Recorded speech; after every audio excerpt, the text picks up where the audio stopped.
Good morning, Ben. Presidents Biden and Zelensky have had a pretty warm relationship, but now these escalating tensions over NATO membership for Ukraine are really testing that.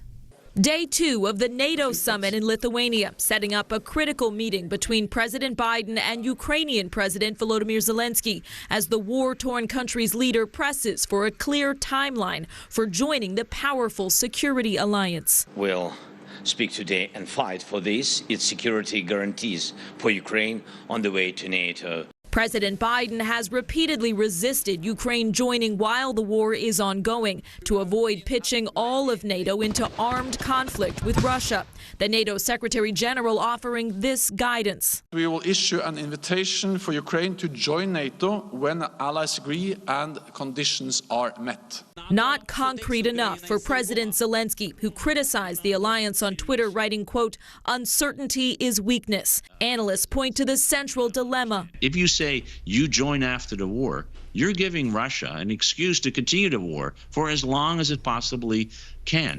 There is division over a controversial U.S. decision to provide Ukraine with cluster bombs, banned in more than 2/3 of NATO countries because of a history of increased civilian casualties.